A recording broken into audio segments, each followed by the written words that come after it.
उत्तराखंड क्रांति दल के शीर्ष नेता शांति प्रसाद भट्ट व विधानसभा प्रभारी वीरेंद्र रावत ने चौबट्टा खाल विधानसभा के पार्टी सैन में जनसंपर्क करते हुए कहा कि सरकार को भू कानून को सख्ती से लागू करने की जरूरत है और यदि ऐसा नहीं होता है तो यूकेडी जन आंदोलन करेगी। देखिए, इस दौरान पार्टी सैन बाजार में कई युवाओं और बुजुर्गों ने यूकेडी के विचारधारा से प्रभावित होकर सदस्यता ली तथा यूकेडी को उत्तराखंड का सच्चा हितैषी बताया। शांति प्रसाद भट्ट ने बीजेपी और कांग्रेस पर आरोप लगाते हुए कहा कि बीजेपी नहीं चाहती कि उत्तराखंड का निवासी कभी आगे बढ़े, क्योंकि आज जो भी अक्षय ऊर्जा स्वरोजगार या फैक्ट्रियों के नाम पर हो, बाहर के लोगों के द्वारा हमारी जमीनों पर कब्जा किया जा रहा है। उत्तराखंड वासियों को अपनी ही जमीन के लिए मुकदमे झेलने पड़ रहे हैं, जेल जाना पड़ रहा है, प्रताड़ित होना पड़ रहा है, लाठियां भी खानी पड़ रही हैं। इसलिए सख्ती से भू कानून लागू होना चाहिए।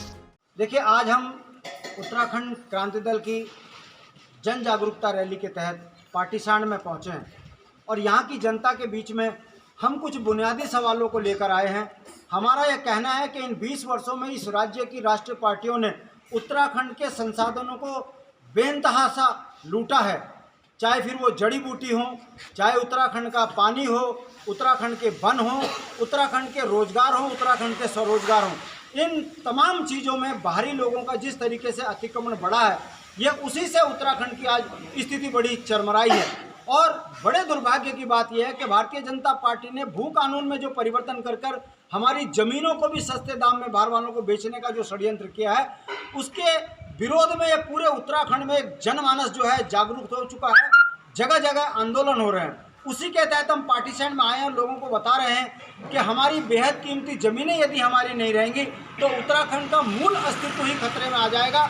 जिस उद्देश्य से राज्य बना था कि हमारी भौगोलिक स्थिति, हमारी सामाजिक स्थिति, हमारी आर्थिक स्थिति और हमारी सांस्कृतिक स्थिति उत्तर प्रदेश से भिन्न है। अगर ये राज्य बनेगा तो यहाँ के लोगों को आर्थिक सामाजिक रूप से संपन्न बनाने के लिए अलग राज्य की जरूरत है।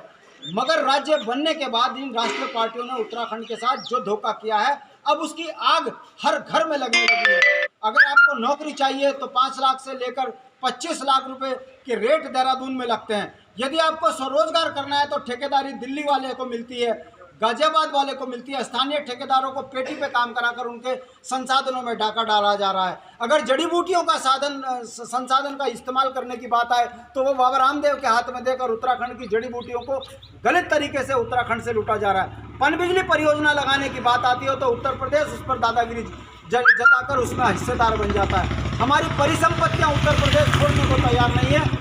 दिल्ली में सरकार भाजपा की है, उत्तराखंड में सरकार भाजपा की है और उत्तर प्रदेश में सरकार भाजपा की है।